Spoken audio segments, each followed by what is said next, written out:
Subscribe کیجئے health گرینواری کو اور بیل کے آئیکن کو دبائیں تاکہ آپ ہمارے نئے آنے والی ویڈیوز کو مس نہ کر دیں۔ السلام علیکم ناظرین، امید ہے آپ سبھی لوگ خیریت سے ہوں گے۔ میں اربلسٹ محمد عماد اور آپ دیکھ رہے ہیں ہیلتھ گرینواری یوٹیوب چینل۔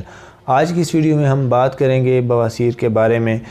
بواسیر کی بہت سی اقسام ہیں، لیکن سب سے جو بڑی اقسام ہے میں ان کے بارے میں بات کروں گا۔ سب سے بڑی جو اقسام ہے وہ دو ہی ہیں، ایک کو خونی بواسیر کہا جاتا ہے اور ایک کو بادی بواسیر کہا جاتا ہے۔ سب سے پہلے بات کریں گے خونی بواسیر کیا ہے۔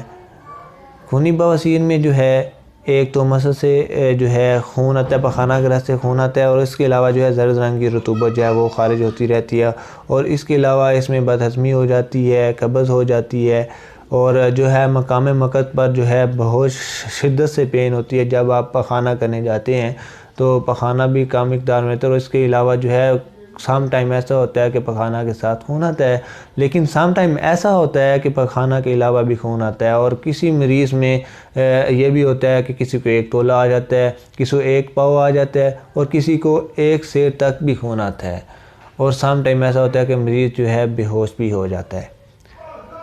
تو اب میں بات کروں گا کہ دوسری بواسیر کی جو قسم ہے، جسے بواسیر بادی یا ریائی بواسیر کہا جاتا ہے۔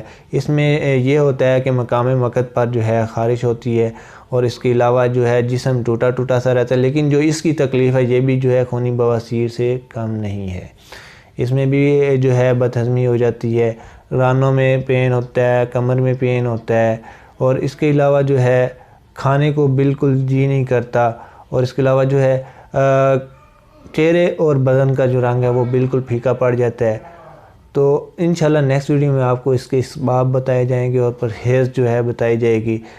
تو نیکسٹ ویڈیو کا لنک آپ کو ڈسکرپشن میں مل جائے گا انشاءاللہ۔